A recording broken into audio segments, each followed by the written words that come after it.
If you go back and play Halo Combat Evolved, on some levels it can get really confusing if you get turned around and lost on your first playthrough, where you can end up just walking backwards for a long period of time. And sure, Combat Evolved does utilize locking doors behind players at times, but on some levels, like Assault on the control room, you can just find yourself mindlessly wandering about, not really realizing you're trekking through the areas you've already seen. And as new Halo games would release later on, this is something that Bungie and 343 would end up considering in their design philosophies with each level. But what happens when you purposely try playing through a level backwards? Like we said earlier on, Combat Evolved definitely had the least restrictions in not allowing players to backtrack a little bit. Sure, some levels will load you in a brand new area, thus keeping you out of the area you previously were in, and in some of the closer indoor levels like Pillar of Autumn, the doors will lock behind you, restricting you from back traveling too far. Guilty Spark is an interesting level with Halo Combat Evolved also, because while you would think it's one of those levels where you go in, you do the thing, and then you get out, the exit route is actually completely different than the entrance. They'll even have the elevator come crashing down if you try to leave that way, because the game wants you to leave through the exit elevator, not the entrance elevator. This one's just cool because it stands out compared to some of the other levels that just use doors to lock behind the players. But then things get really weird in later Halo games, and it's really interesting actually. While a lot of the Halo 2 levels utilize some of the same strategies used in Combat Evolved, just locking doors behind the player, in a couple of cases there are shared areas that have these levels that are back to back, like Delta Halo and Regret. The level Regret starts off in the same exact room where Delta Halo ended. So it's really interesting where if you glitch out of the map, you can back travel through the entire area that you played through on Delta Halo while you're loaded on the level Regret. And while the quality and the structures is significantly simplified in favor of saving resources for the level you'll actually be playing, it is interesting how in this level in particularly, you can backtrack a significant way. To a lesser extent, you can do a little bit of that on the level Sacred Icon and Quarantine Zone. Matter of fact, when we jumped onto the Great Journey, we realized since the map does share the same area from Uprising, maybe if we can travel up onto the cliffs, we can find our way back to the Uprising area. Now in general, we have a lot of experience on Uprising because I just love to glitch out of that map and try to beat it very quickly. So in a weird way, I knew my way around the mountaintops. After using the Feather Skull and wandering around a bit with Luke, we did find our way all the way back to the spawn location of Uprising while loaded in completely on the Great Journey. It's kind of interesting. There's no bushes or any other plant life really around. And when you walk up to where the door is, it's just not there, but still a cool little thing that we explored and looked into just for the sake of trying to backtrack in Halo. But as levels became more and more intricate with Halo 3 forward, the approach to stopping players from going backwards became more intricate and much more interesting, where some weird stuff will happen at times. Like for instance, on Sierra 117, after you walk through the cave and you enter the open area where you see the pelicans, if you progress a little bit further, hitting the next loading zone, and then backtrack as if you were trying to go back to the beginning of the level, you'll realize you can't actually find the cave that you came through entering that area. It actually loads in a new rock wall blocking off the cave, and unless you're explicitly looking for it, you actually cannot see where you may have just come from. This actually happens quite a few times in Halo 3 that you may have never actually paid too much attention to. On Savo Highway, after you leave the base and you drive up a little bit, if you whip your Warthog back around, you'll notice the giant door is shut, something I literally had no clue about until I specifically played through the level looking to see if there's any instances of this happening. And later on in the level, when you get to the part where there are some parked choppers that you can use for the last section, once you drive a little ways up the road to where the wraiths are, if you backtrack to where the choppers are, you'll notice the cave that you went through right before the choppers is also sealed off by some giant rocks. On the Storm, they also utilize the old door trick, but one thing that's funny is we knew this door would shut, so we tried to block the door from closing by using warthogs or trying to glitch our way through the door after it shuts, and we just couldn't get any luck, and it was kind of hilarious trying to keep this door open. Those doors are the strongest doors I've ever seen. The Arc work despite the fact that it's this big, wide open level, does still utilize the old-fashioned door locking mechanics to stop you from backtracking too far. Though I did find one interesting thing where if you are at the last little section before you head down to fight all of the brutes, if you head far enough forward and hit the first loading zone, but not push too far to hit the second loading zone that will teleport players away, you can go back to the room that you first started in and shoot at all of the brutes down below without actually having to go down to the lower level. It's kind of interesting because you're tricking the game from sealing you off and teleporting you out and deloading the upper area, where it's also preparing players to go into that lower area and loading in the next area early. But if you push too far while trying to do this trick, you'll end up sealing yourself out of the room that you started in. On the Covenant, this one's really interesting, but when you drive back down to the Hornet section, and once you actually jump in a Hornet, it completely changes the available playing space. So if you jump in a Hornet and then jump out and try to head back up the hill to the first tower, there's just an invisible barrier that stops you from going there. And then later on in the level, when you get to the tank, it does shut this giant door behind you, so you can't go back to the middle area. Now, interestingly enough, the skybox does change in this level when you go into that last section. So while they probably could have done some more invisible barrier things to stop players from switching the skybox back and forth based on which part they're loaded into, kind of makes sense that they ended up closing that section off. And then on Halo, interestingly enough, if after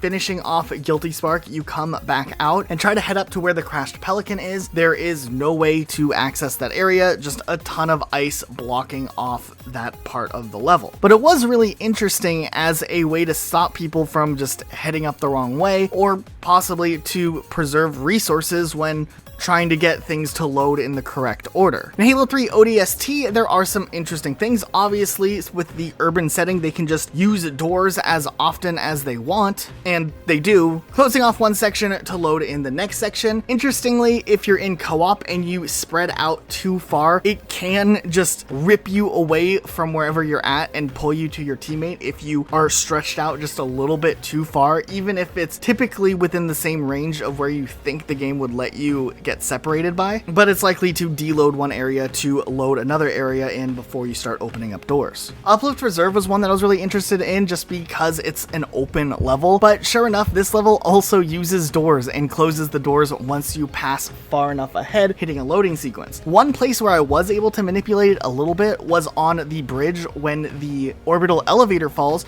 If you drive up the bridge, you'll see the elevator collapsing, and then right before you get off of the bridge, there's a loading sequence. But if before you hit that loading sequence, you turn around, you can actually go back into the earlier part of the level, which lets you go all the way through the Lost Platoon area, back up to where this door was that does seal behind you, and it has the dusty post-elevator dropping effect in this whole area. Though once you hit that loading point on the bridge, the area seals itself off behind you. Another interesting level is Oni Alpha Site, which is somewhat unique in its own right because there's this elevator ride that you have to go on to go up to the upper level of the section. Though you can easily jump off of the elevator at any point or just fall off the elevator if you're like me. And after the elevator goes up a bit, the game has to deload that section, so it'll straight up just yeet players right back onto the elevator, even if they're not in co-op and they don't have a teammate up there. It will force the players to be up on top of that. There's a couple other little examples where Halo does that and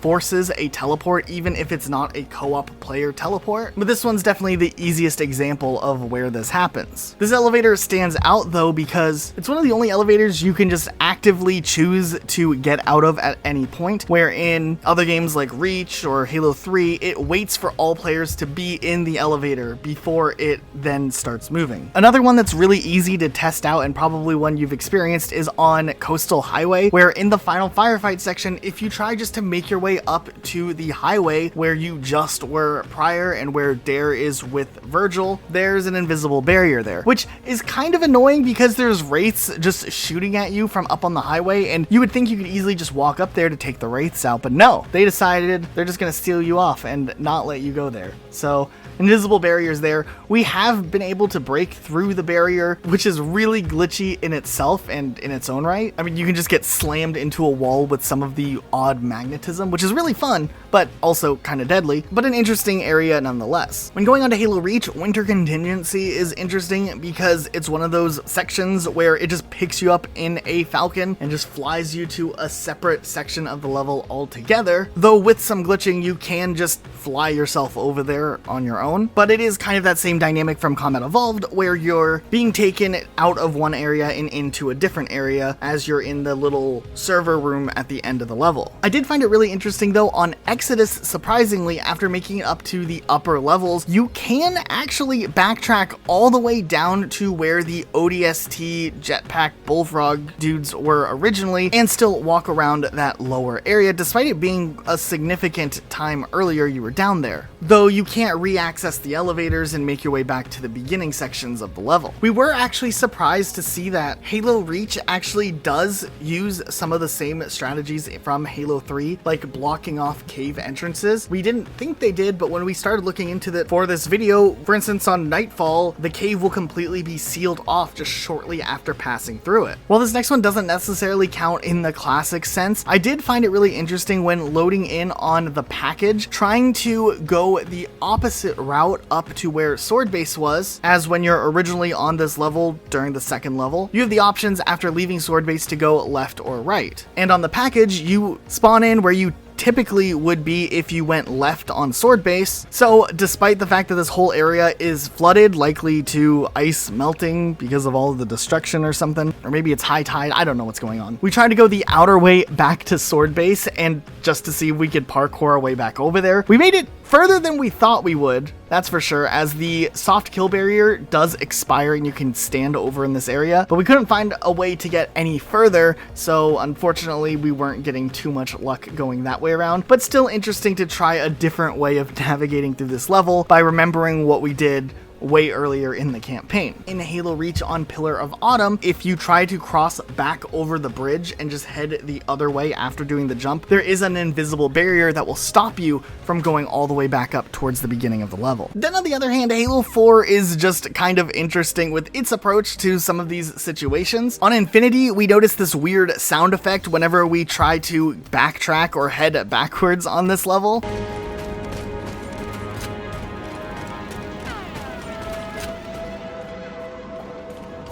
It seemed like the music just does some weird like sound effect. I don't know, I always thought this one was interesting and I don't really understand why it happened. I think it has something to do with looping the soundtrack or something. Later on in the Ghost Run, if you try traveling backwards through that, there's just really weird oddities that happen. Mainly there's a wipe mechanic that kills you if you're not progressing quick enough through the level. There's like a timer with how long you have before it just kills you and possibly everyone on your team, depending on if you're on a ghost, where you are, and just in general, this whole area is really heavily scripted for your playthrough, so when you start to break out of what's expected, things just act weird. On Reclaimer, there's a lot of weird things that happen if you try going backwards just because of how this level loads sequences, and since you're with that big mammoth, you're supposed to stick around with it. There's some sections with toxic water or something that you're supposed to try to not die on. There's definitely a lot of ways to break this map and just kind of do these things, but they definitely want you just to typically stick to the path and stay with the mammoth and not try to fly backwards or skip large sections of this level. And then this next one's one of my personal favorite ones, but on Shutdown, when you launch out of the Infinity in your Pelican, if you try as quickly as possible to turn your Pelican around and go back into the Infinity,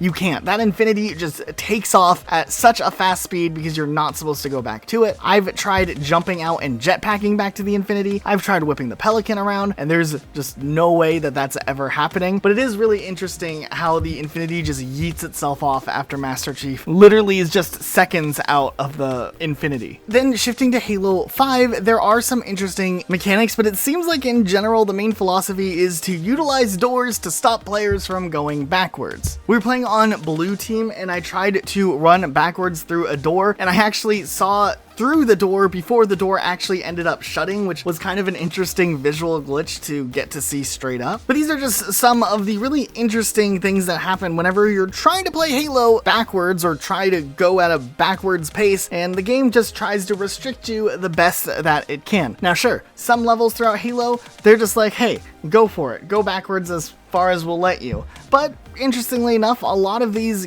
levels and games definitely did have roadblocks along the way. I don't know, is this something interesting for you guys? We always feel weird when we're looking at some nuanced thing, but it's kind of the type of stuff we really enjoy looking at because of how it was approached differently between each Halo title. If you like what we do and you like our videos, make sure you are subscribed with notifications on. You can also follow us on Twitter at Rocket Elijah for me, or you can follow Luke at Rocket Sloth Luke.